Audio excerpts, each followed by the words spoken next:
The Where Our Minds Wander podcast may contain sensitive content and explicit language. Listener discretion is advised.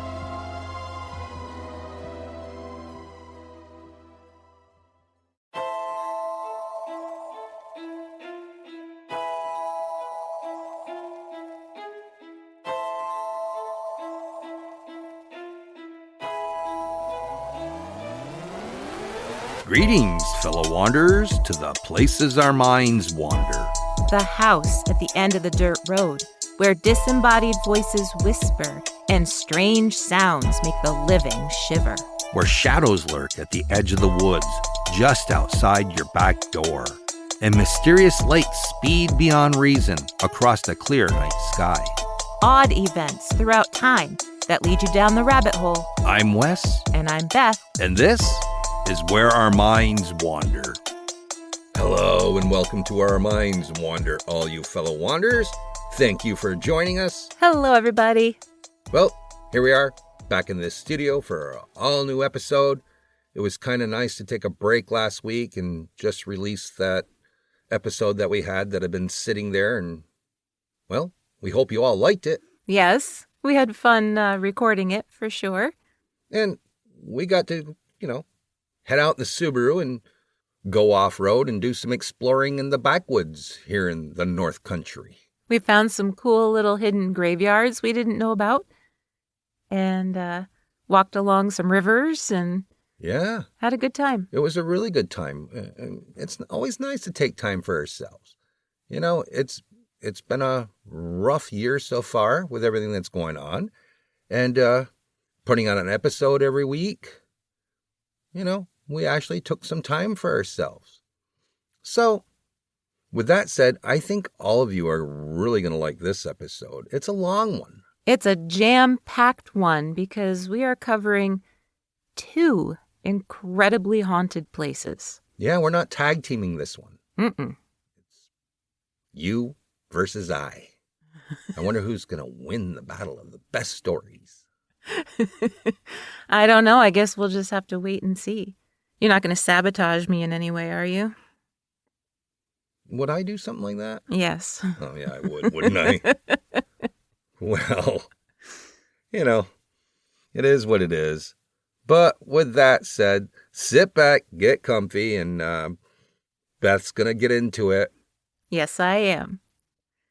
So, in the town of Petros, Tennessee, nestled on 65 acres in the Cumberland Plateau and surrounded by thick forests, is a massive sandstone castle-like building.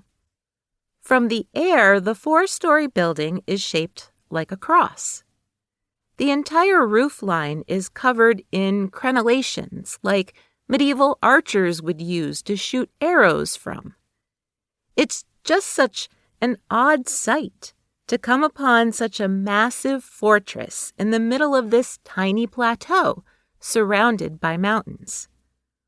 Although the exact square footage of the building isn't public knowledge, I did see one estimate of 500,000 square feet. That's massive. Yes, so it's obviously not a home. At first glance, one might assume it's a school.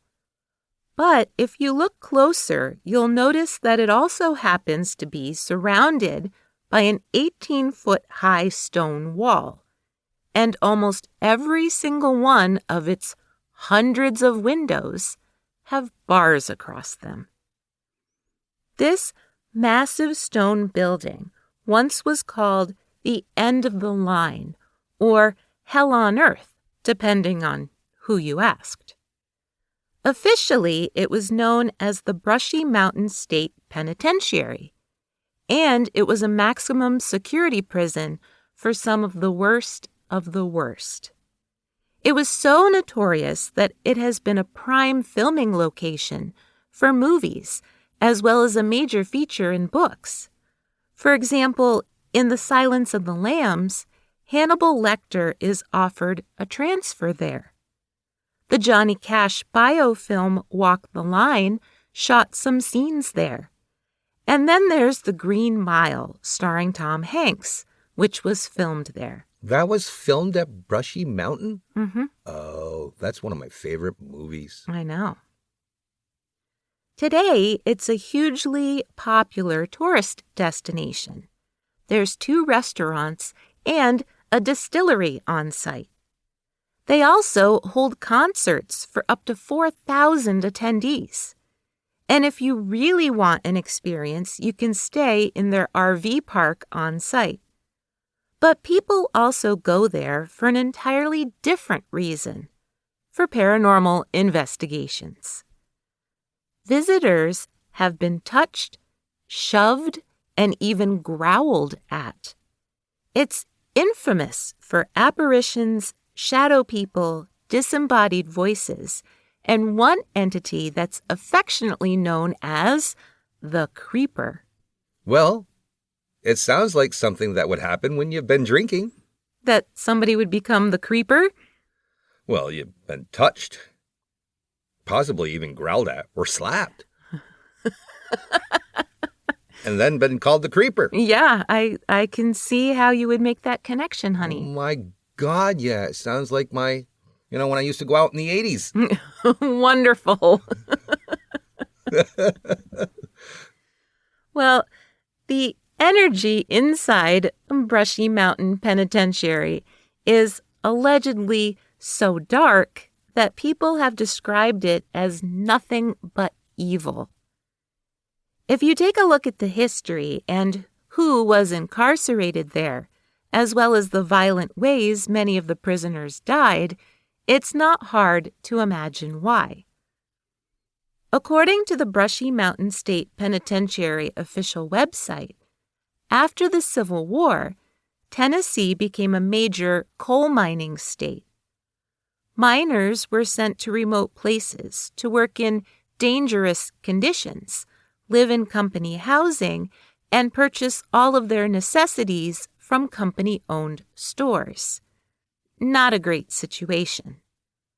But then in 1877, after Reconstruction, things got even worse.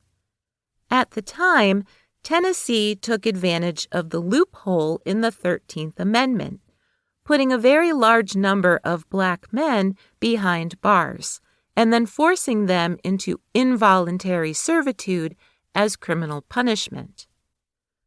Back at the coal mines, the miners were continuing to strike against the horrible conditions. And so, the state intervened by filling the mines with prisoners instead. It was free labor, and the prisoners had no recourse for the terrible conditions. By 1896, prisoners were building a railroad spur and wooden prison buildings at Brushy Mountain. Due to the unsanitary and dangerous conditions, 3/4 of the black prisoners had either TB, typhoid fever, pneumonia, or syphilis. Getting beaten because you weren't working hard enough in the mines was common practice. Meanwhile, not only were the paid miners giving pretty much all of their paychecks back to their bosses in rent and goods, they were also being ousted in favor of free labor. The paid miners were pissed off, which resulted in the Coal Creek War, a year-long battle that started when paid miners attacked and burned the state prison, stockades, and mine. Then they loaded the prisoners and guards onto a train and sent them out of town. The mining company sent them right back, along with military troops. It didn't deter the paid miners, though. Skirmishes continued for a year. Eventually, the state intervened again. And if I'm understanding it correctly, there were no longer any paid miners at Brushy Mountain. This was why the state decided that Brushy Mountain needed a maximum security prison for its incarcerated miners. The wooden buildings at Brushy Mountain were a sweltering fire hazard in the summer and an icebox in the winter. By 1931, they held over 1,000 inmates, which was 300 over capacity. And so, in 1931, the inmates had a new task in addition to coal mining. They were made to quarry the sandstone that would cover the 4-story Greek cross-shaped concrete prison building.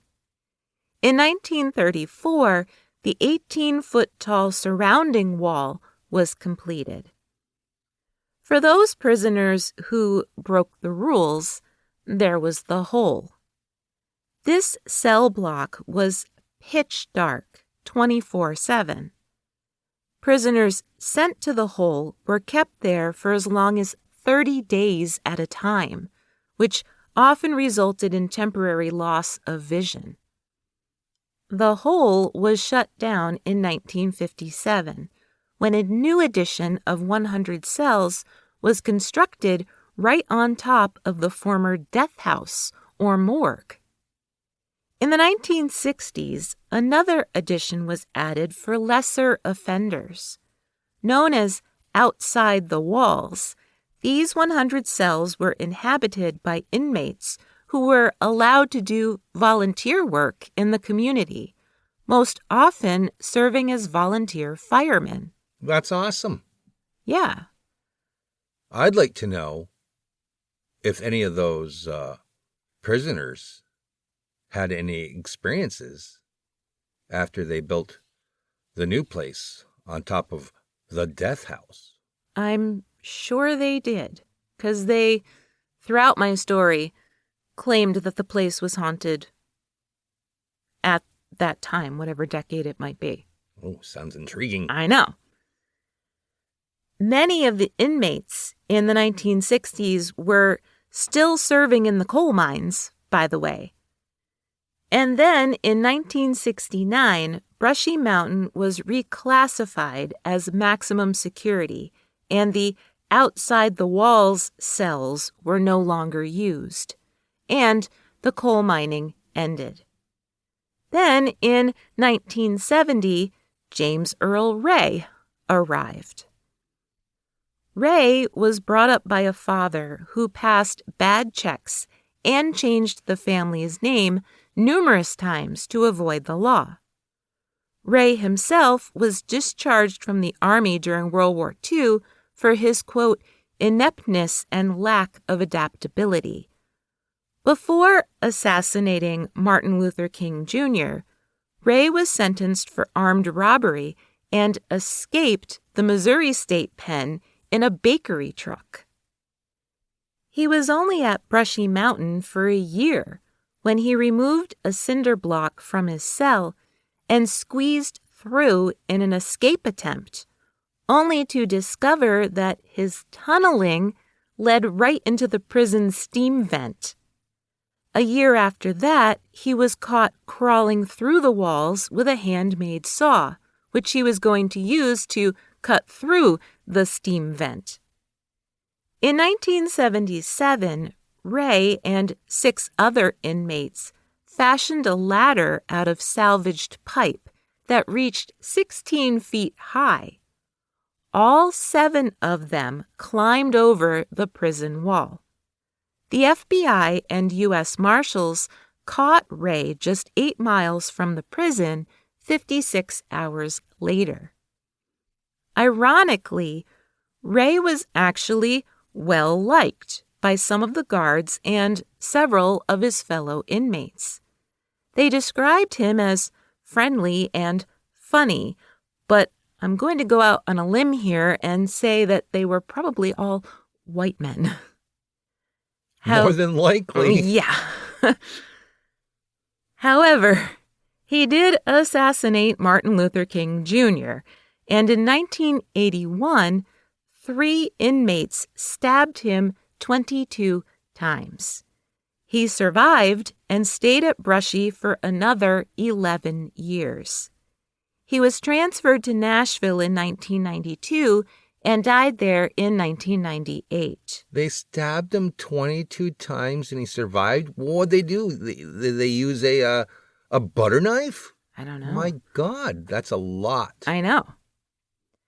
So I'm going to back up a little bit in the prison timeline to 1972. Due to overcrowding and Ray's 2 unsuccessful prison escapes, the guards went on strike. Brushy actually shut down for 4 years. All of the prisoners were moved to Nashville. And they brought Geronimo with them. Geronimo was a deer. He had fallen off a cliff and landed in the prison yard in the early 70s. The prisoners took a liking to him and they were able to tame him, although he did tend to eat unlit cigarettes. Oh my God. Why did they name him Geronimo? Because he fell off a cliff. That's what I was thinking about. I was like, no way. Yeah. When the prison shut down for those 4 years, Geronimo was briefly left behind. But when the inmates petitioned to bring him to Nashville, the state actually agreed and transported him there too. Once he was in Nashville, Geronimo's temperament totally changed. He threw temper tantrums and caused injuries, like one inmate whose face was nicked by Geronimo's antlers. Eventually, Geronimo's temper tantrums led to a broken leg, which had to be amputated. Unable to rehabilitate him, he was sent somewhere else to recuperate. Brushy Mountain reopened in 1976. Paul Dennis Reed, the fast food killer, arrived in 1982. Reed had served 7 years of a 20-year sentence in Texas for armed robbery. When he was paroled at age 27, he got a job in Nashville, hoping to become a country music star. He was fired from his job at Shoney's restaurant for throwing a plate at another employee. The next day, he went into Captain D's, a fast food seafood place, and forced a 16-year-old employee and her 25-year-old manager into the cooler. He shot both of them dead and stole the money from the register. The following month, he went into a nearby McDonald's and killed 3 more people. A month later, he drove an hour to Clarksville and entered a Baskin-Robbins ice cream place and kidnapped 2 employees who were 16 and 21 years old. He later slit their throats and dumped their bodies in Dunbar Cave, a nearby state park. He was given 7 death sentences, the most ever in Tennessee history, and was incarcerated at Brushy Mountain from 1982 until Brushy's permanent closure in 2009. They should have just hanged him. I know. Today, Brushy Mountain has all kinds of daytime historical tours, but they also host paranormal investigations 6 nights a week, and for good reason. As I mentioned at the top of my story, visitors have been touched, shoved, and even growled at. It's infamous for apparitions, shadow people, disembodied voices, and that entity I mentioned earlier, the creeper. It's so popular as an investigation spot that both Destination Fear and Expedition X have filmed there. When paranormal investigator Nick Groff visited, he saw a shadow figure and heard an EVP of a woman saying they can catch him in hell. So let's dive more specifically into the hauntings. According to BeyondHaunted.com, visitors have reported hearing boots walking behind them on the concrete floors. It's such a common occurrence that tour guides have often stopped during their tours because they keep hearing footsteps walking up behind the groups as if someone is joining them. Cell doors slamming is also a common occurrence, which can be rather unnerving any time it happens, but imagine it happening during one of their nighttime flashlight tours. There are certain areas that are considered hotspots, of course, like the hole. The hole sounds like a hot spot. Oh, I knew it! I knew it! No, I would just imagine there's, a lot of bad stuff happened in the hole. I'm trying to tell a serious story, right? And earlier, when I said that the hole had been closed down since 1957, I could see the smirk under your skin, and I knew you were holding back, and you held on for a while. No, I was just thinking about the hole and how frightful it must have been. According to FrightFind.com, the hole is known today for capturing all kinds of weird light anomalies, which is strange since the area is pitch dark. Besides seeing red and purple orbs or streaks of light with the naked eye, people have also caught them on camera. They've also heard footsteps down there and whispering. So this hole was pretty big. Yeah, I had a hard time trying to determine if it was just one room or if it was a whole section of cells. It was difficult when I was researching it to try and determine. Right. Yeah. You would expect it to be just a narrow cell. Right. Small. Right. But it sounds like there was more than one. I don't know. It was a little confusing to me. Yeah, it sounds like it was a big, scary hole. There's also the former D block, where the worst of the worst were kept after the hole was decommissioned in 1957. Visitors to the D block have reported shadow people moving in and out of the cells. Some even seem to pace back and forth against the back wall. The old laundry room is also a hot spot. Visitors have heard men having conversations in the room and even disembodied voices calling out commands. Loud banging sounds are often common in the room, as if dozens of inmates are still doing their jobs. I don't find the prison doors, the cell doors shutting or opening very scary, but hearing conversations going on when there's no one else around, that's chilling. Yeah, especially when they're muffled and you can't quite figure out what they're saying, but you can hear them mumbling. Yeah. Now, it's kind of ironic, but the prison chapel is also considered a hot spot. And whoever is there really likes to talk, since EVPs are caught there on a regular basis.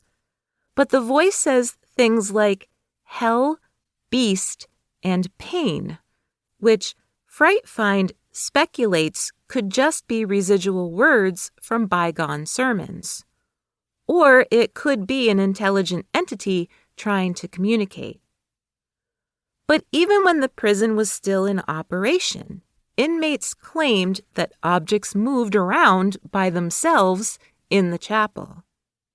They also complained of frigidly cold spots in the chapel too, even on the hottest of summer days.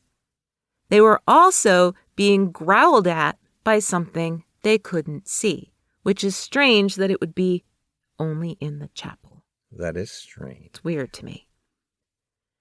As for known spirits, and not just the general door slamming and footsteps kind of stuff, there seems to be 5.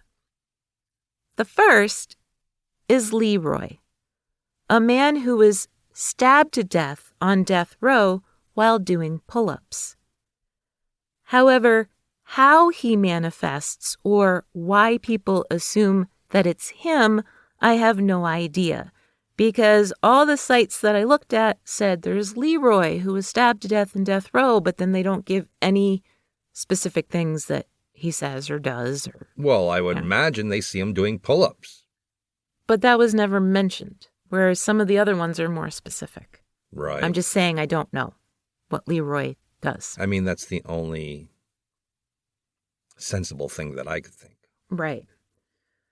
Now, Jack Jet, on the other hand, is a better-known story.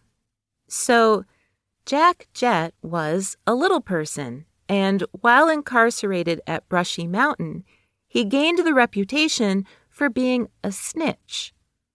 One night, while talking to his mother on the prison phone, someone came up behind him and stabbed him 19 times in the back of the neck. Well, snitches get stitches, but in this case, yeah, he got a blade. Yeah.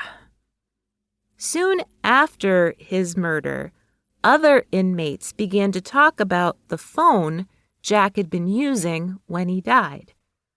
Apparently, this phone was now levitating off the hook as if a phantom were picking it up to make a call and then hanging it up again. So, obviously, if you were a prisoner, talking on the phone was a privilege.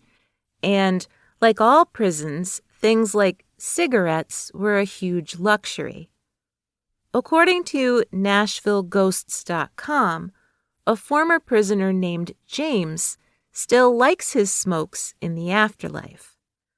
Allegedly, if you leave a lit cigarette in his former cell, safely in an ashtray, of course, it will appear as if someone is taking a drag off of it and then blowing the smoke out into the air. Now, that's something I'd like to see for myself, because I want to know, does the cigarette move up off the ashtray, hover in the air, look like somebody, or like what exactly is going on there? Yeah. Or does it stay in the ashtray but just look like it's being inhaled and then you see the smoke That higher up in the air? Bright ember and then the smoke going up from that? Yeah, who knows? That'd be pretty impressive. I know. The fourth known entity is allegedly James Earl Ray. Supposedly, some investigators went into his former cell and ran a digital voice recorder while playing the audio of Martin Luther King's I Have a Dream speech. When they played back the recording, they got an EVP saying, "Hush."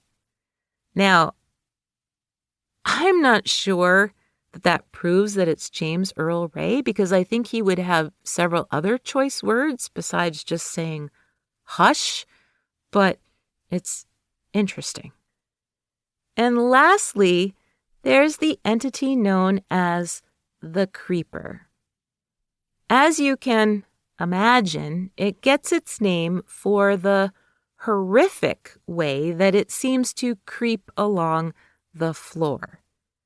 Some accounts even claim it has cloven hooves like a goat. The Creeper likes to stay in the prison auditorium. And I can't imagine personally anything creepier than investigating in a dark auditorium and seeing a shadow person not only appear on the floor, but appear as if it is crawling towards me. That is pretty creepy. That would be creepy. I think the next worst thing could be is a shadow figure gropes you. Would you feel it, though? I'm pretty sure you would. You I mean, would? people get pushed and shoved Well, and that's true. slapped. Well, that's true. They'd most certainly feel being groped. I certainly wouldn't let that thing close enough to me to touch me. You can't see it until it's upon you. Oh, okay, well. And it's too late. You've already been groped by the Creeper. Continue. The Creeper's origin story is that one day, an unnamed prisoner, we don't have a name for him, was in the auditorium when he was stabbed in the throat. For whatever reason, instead of being sent to the infirmary, he was put in a padded cell untreated. he bled to death. He bled to death and died.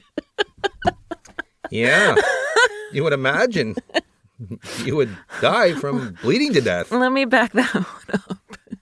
I think everybody understands what you're saying. He's dead. It's not funny, though. I wasn't trying to make a joke out of it, but I did write he bled to death and died. Well, there's nothing wrong with that. You can carry on. Okay. We're going to let you have this one. This is a pass. Okay. The creeper is believed to be reenacting the ghastly aftermath of his attack, crawling along the floor looking for someone to help him. Obviously, stabbings were pretty common in the prison's 113-year history of operation. As I had mentioned earlier, Brushy Mountain State Penitentiary offers paranormal investigations 6 nights a week. There are overnight investigations as well as shorter ones if you're not brave enough to pass the witching hour in the former prison. There are also 2 restaurants, a distillery, an RV park, and the outdoor concert space. The distillery offers double-barrel whiskey, vodka, Bloody Mary mixes, and moonshine, of course. Wow, it sounds like a fascinating place. I know. They've got it all. They do have it all. They're trying to maximize the space to bring in the funds to keep the prison safe for visitors. Yeah, I can't think of a better way to do it. Yep. So, just out of curiosity, I did take a quick look through their online gallery, and it appears that the prison is also a popular spot for weddings. Well, yeah, that makes sense, because since after that, you're pretty much got the whole ball and chain thing going on. You think that's why? Yep. I don't know, I just thought, I'm not judging anyone that got married at Brushy in the last however many, 5-10 years, but it just seemed like an odd choice to me. Well, think about this way. A lot of paranormal investigators. Oh, I mean, this would be perfect for them. That's true. I did not think of it that way. And maybe they even met on a paranormal investigation there, for all we know. Probably. Yeah. Definitely a cool story, dear. I know. There's a lot more about Brushy Mountain that I didn't know about until you told us. I had no idea that James Earl Ray was there. But I'm not really well-versed on our prisons, so I don't know who has been where. Well, with that said, we shall continue on with my story right after this Who'da Thunk It.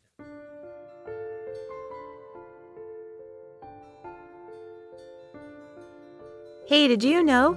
The unknown Revolutionary War soldier buried in South Carolina was known only as Camden 9B. That is, until recently. The young soldier, just 14 years of age, fought in several battles, including Brandywine, Germantown, and Monmouth, and survived the brutal winter at Valley Forge under the command of General George Washington.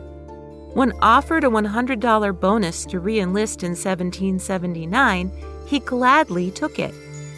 The boy came from a prominent Baltimore family, so what would make a 14-year-old child join the army? Speculation is that when his father died in 1771, the then 10-year-old boy found all of his father's land and property was to be given to his cousins rather than to him or his brothers.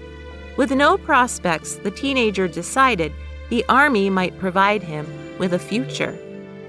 Although his exact cause of death is unknown, there is evidence that he suffered a soft tissue injury, possibly from a bayonet. The 14-year-old Revolutionary War soldier who died in the battle at Camden on August 16, 1780, was named John Pumphrey. Who'da thunk it?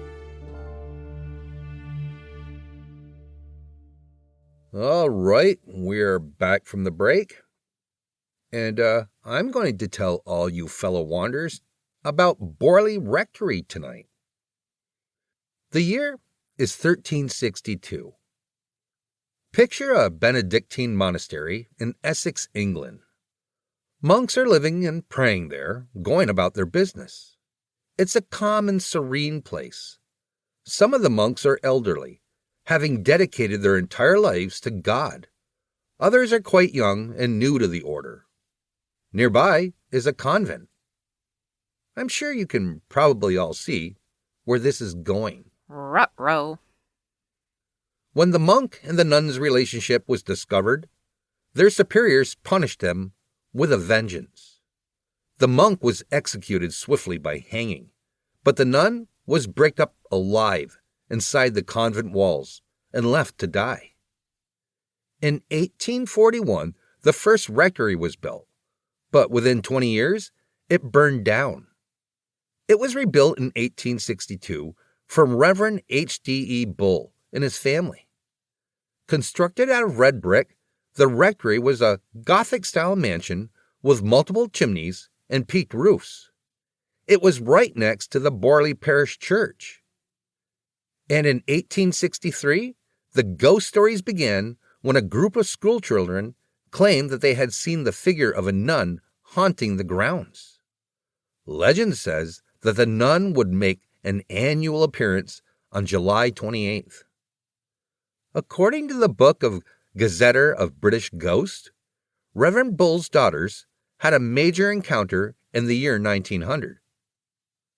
It was July 18th, and the three Bull girls, Ethel, Frida, and Mabel, were coming home from a garden party. It was late afternoon. As they approached the rectory gate, they all noticed a nun walking along the path. They couldn't see her face, and Ethel thought she was wearing her beads. And by wearing, what they mean is she was kind of clutching them and kind of going over them with her fingers.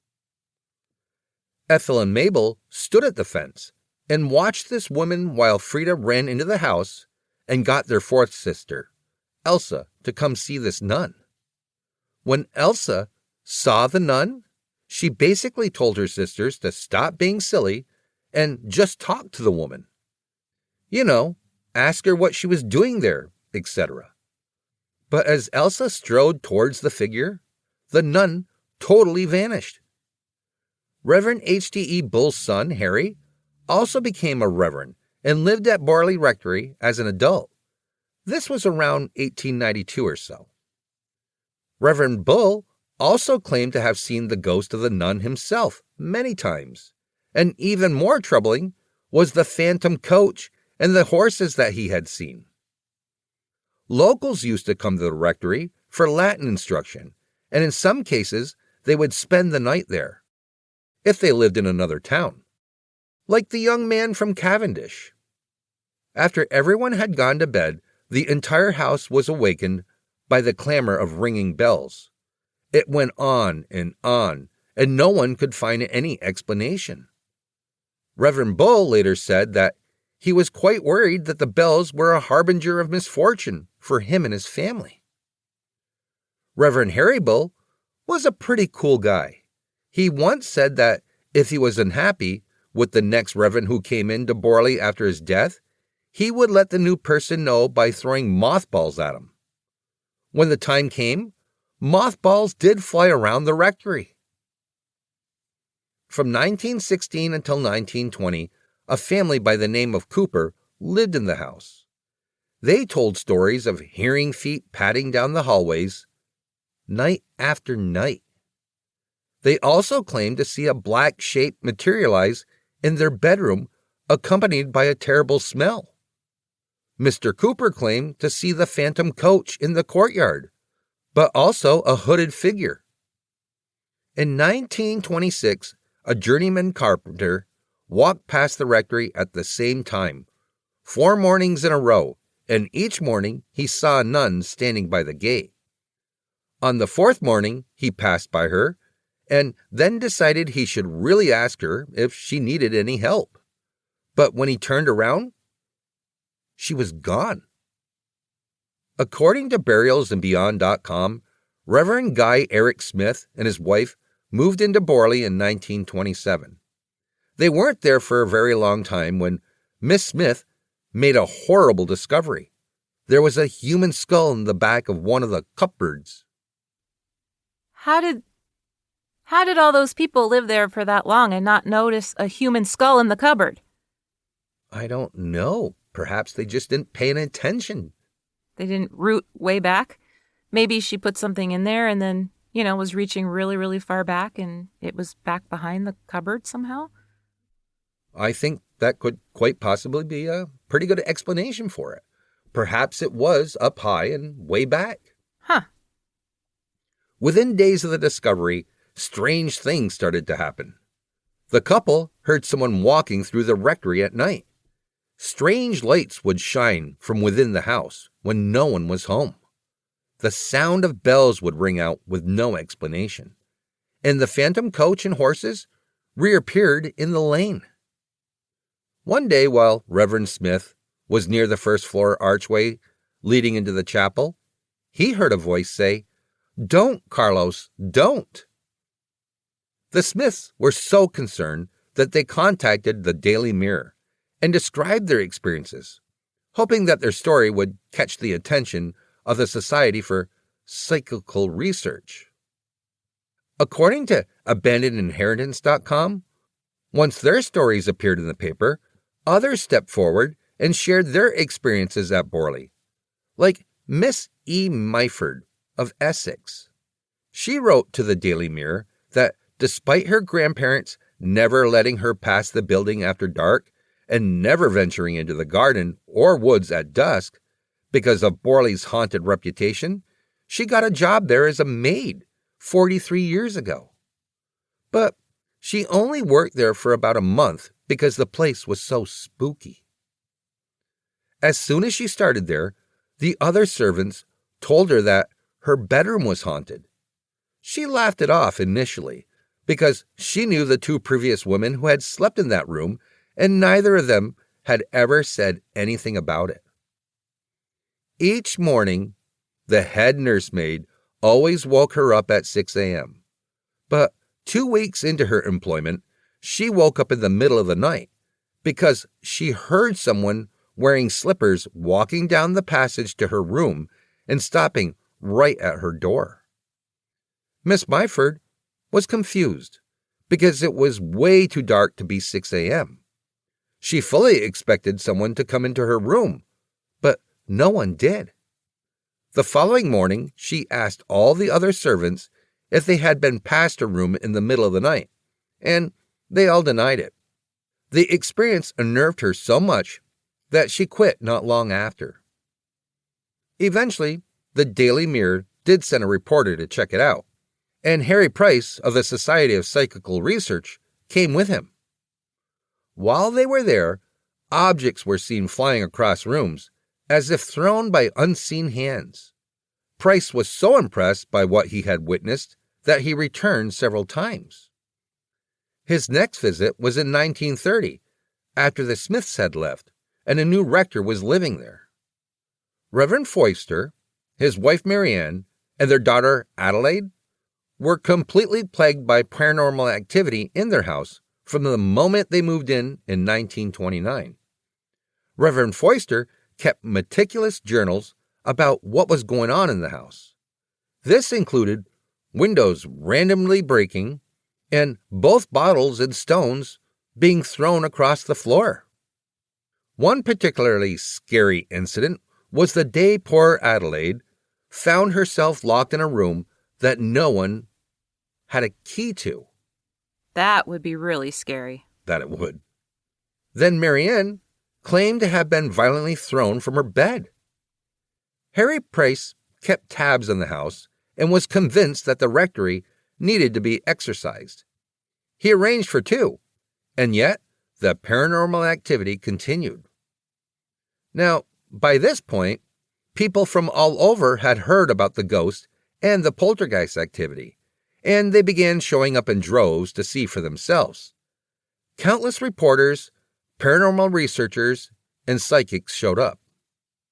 According to burialsandbeyond.com, the Daily Mirror reported on June 17, 1929, quote, "The rectory continues to receive the unwelcome attention of hundreds of curious people, and at night the headlights of their cars may be seen for miles around.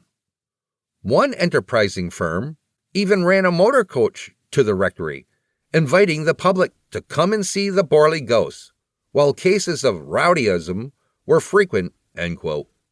Cases of rowdyism. Isn't that an excellent word? They were rowdy. I think we've been guilty of some rowdyism in our lives. When we drink. Interestingly, everyone seemed to come to the same conclusion. Mary Ann Foister was the cause of it all.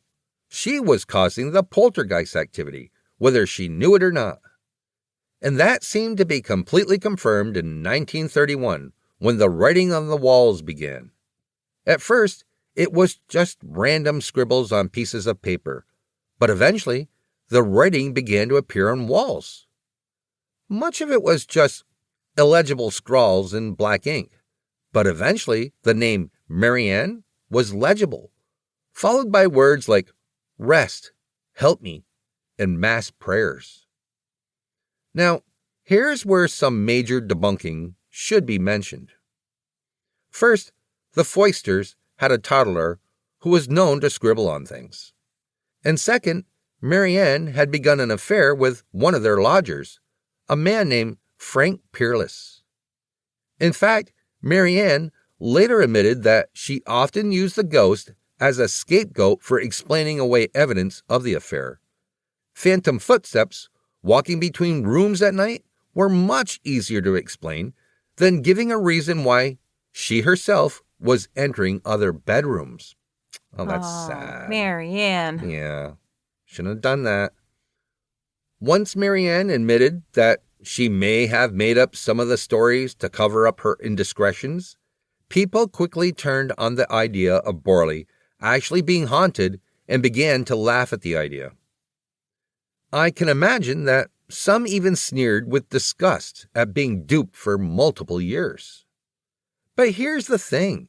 After the Foisters moved out in 1935, the hauntings continued, and Harry Price moved in. Price declared Borley Rectory a psychic laboratory and hired 48 people to conduct round-the-clock experiments, including seances and Ouija boards. It was his intention to study the phenomenon for 1 year. And so from 1937 to 1938, that's exactly what they did. The observers worked in shifts and recorded every noise, cold spot, and interaction that they had had inside the house. If this sounds familiar, well, that might be because author Shirley Jackson used the year-long investigation for the basis of her novel, The Haunting of Hill House. That's so cool. You know, when you said that there started to be writing on the walls, that made me think of that book too. Because in the book, Eleanor, there's writing on the walls and everybody blames Eleanor for doing it herself. And she insists that she didn't write anything on the walls. So Shirley Jackson was very inspired by this. It seems so. According to HistoryExtra.com, all sorts of weird stuff was happening. Apparently, a window suddenly smashed as if someone had knocked the glass outwards, a claim that the Foisters had made. Writing showed up on the walls again, and a random gold ring appeared that no one could account for. As part of the investigation, Price also brought in a slew of mediums, including Helen Glanville. In 1938, she claimed to have contacted the spirit of a nun named Marie and an unidentified male. The male spirit warned that the rectory will burn to the ground on March 27th of that year. During one seance, Roger H. Glanville, Helen's son, recorded both the questions and answers during a seance, in which a planchette was used and a priest was present. Here is part of one of their typed reports. "Who are you?" "Henry," which would have been Reverend Henry Bull from the 1920s. "Are you happy?" "No." "What caused your unhappiness?" "My wife." Oh, Reverend Bull. I wonder what she did. "I have no clue." She found the skull in the cupboard. Was that her? No, that was somebody after her. Never mind. Price compiled it all and published it in a book, The Most Haunted House in England. Supporters called Price's year-long investigation some of the best proof for the existence of ghosts that had ever been produced. Skeptics pointed out that there was only one camp bed for his volunteers, and that they were often kept in a state of sleep deprivation. Oh. It's hard to say. Mm-hmm. And then Molly Goldney published her own book. Goldney was Price's secretary, and their relationship was volatile. To his face, Goldney was lovely, but behind his back, she said all kinds of horrible things about him. She and another paranormal investigator, who publicly disliked Price, published The Haunting of Borley Rectory, a critical survey of the evidence, in which they claimed that Price had made it all up. They accused Price of planting evidence, fudging results, and manipulating evidence into saying what he wanted it to say. On February 27, 1939, Captain W. H. Gregson moved into his brand new property, Borley Rectory. He renamed it the Priory. And there's some speculation that he planned on turning it into a tourist attraction. But unfortunately, an oil lamp was knocked over and the house was left in ruins. Price's supporters say that the male spirit had warned Glanville that the house would burn. Skeptics, on the other hand, say that Gregson knocked the lamp over deliberately. And yet, Price still wasn't finished with Borley. After going over some of Marianne's wall writings, Price believed that one scrawled message read, "The well tank bottom me," or "The well tank bothers me." He returned to the ruined house and began digging in the cellar. And he found bones. According to the Gazetter of British Ghosts, the bones turned out to be the jawbone of a young woman, most likely from the 17th century, and most likely those of the nun Marie. BurialsandBeyond.com states that the bones turned out to be from a pig. Well, that's a rather glaring difference between human bones and pig bones. So, which is it? Well, we'll get to that later. Regardless, the bones were interred 2 years later at a cemetery in Liston. Price wrote, quote, "The bones, part of a human jaw and a skull, popularly thought to be the mortal remains of Mary Lair, the ghost nun who still haunts, the rectory site, were placed in a wooden box and lowered into a small hole dug by the rector earlier in the day." But here's the thing. If this burial really did happen, would they do that if they knew it was pig bones? Most likely not. I wouldn't think so.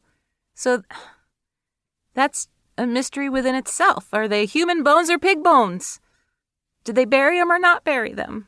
I don't know. Oh. Even though Harry Price's investigations have raised some red flags and are often cited as totally staged, there were several witnesses who staunchly argued that they saw something that could not be explained. And their stories go well into the 1950s and 60s. After the fire in 1939, up until 1944, Dr. A.G.B. Robertson conducted several ghost hunts at the Borley ruins. He recorded strange temperature fluctuations and odd smells. He recorded footsteps and odd lights. During one investigation, stones were thrown at him, and they heard 18 distinct knocks in a row. The Borley Rectory was demolished in 1944. Allegedly, not long after, a group of people were at the Borley Church, right next to the burned rectory, one September evening. The group included a Sunday school teacher, a nurse, and an archaeologist, and a literary consultant. As they sat on the porch of the church, they heard heavy footsteps approaching from the rectory. But when they stood up to see who was coming towards them, the footsteps just stopped. While writing the Gazetter of British Ghost, author Pete Underwood said he met with Dom Richard Sudbury in 1956 to talk about Borley. Sudbury claimed that he witnessed all kinds of things, like levitating objects, penciled messages on the walls, doors locking and unlocking, bells ringing, bottles suddenly materializing, then disappearing, and even the outbreak of an unexplained fire. He signed an affidavit for Underwood, saying he swore it was all true.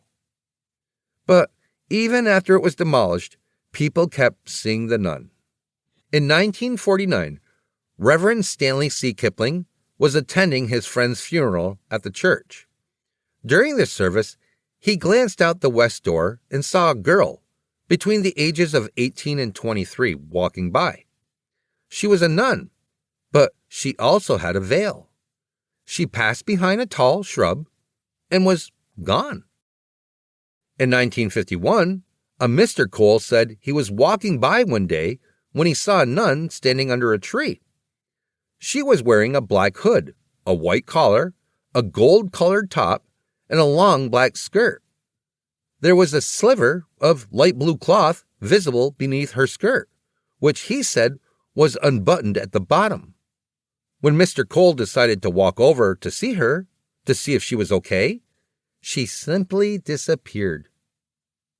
And then in 1956, a retired banker named Peter Rowe was driving towards Borley Rectory with a friend. As they got closer, Mr. Rowe told his friend about the ghostly nun that allegedly walked the property. As he was telling the story, they passed the former site, and Mr. Rowe couldn't believe it. There was an actual figure dressed like a nun, running past the gate towards the southeast end of the old rectory. Mr. Rowe braked fast and jumped out of the car, but he had lost total sight of her.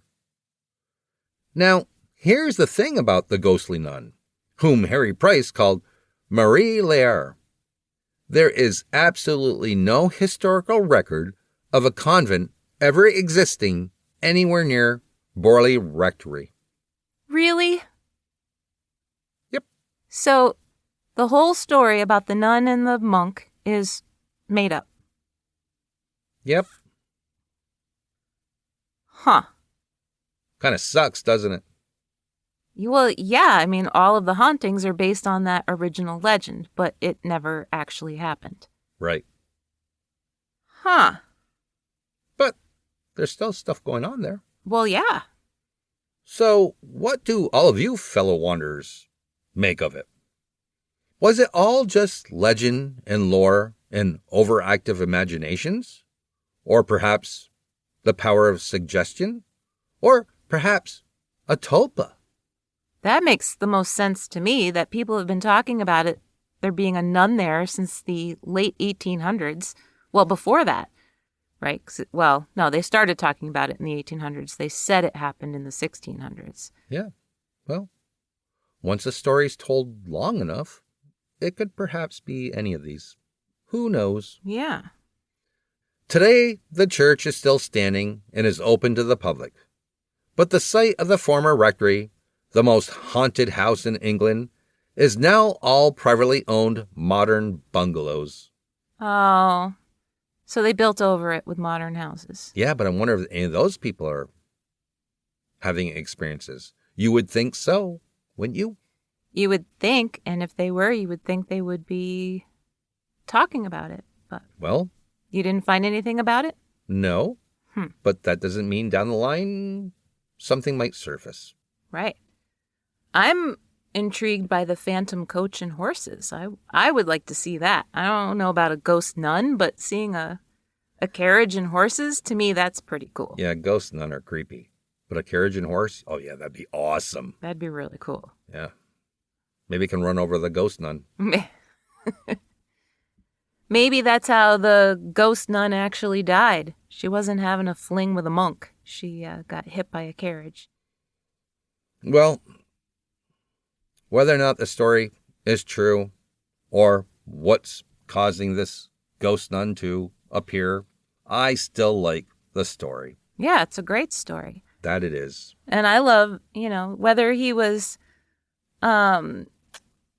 called a hoaxer or that he made it all up or not. I mean, the fact that Harry Price had the place for a year and had people in there investigating, that's pretty cool. Yeah. I mean, he couldn't have hoaxed all of it. No, it would be impossible. Right. People had their own experiences. Mm-hmm. So, who knows? I just love a good story. I know. This was a good one. Yeah. All right, everyone. If you'd like to know more about tonight's stories, Brushy Mountain or Borley Rectory, you can always check our sources in our show notes. join us again next week for an all-new episode of Where Our Minds Wander. See you soon.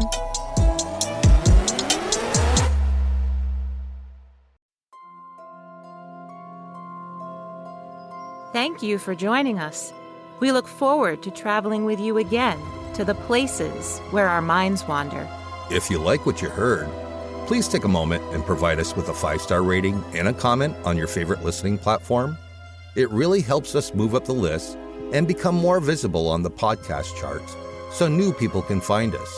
And thank you all for your continued support. See you next week for an all-new episode.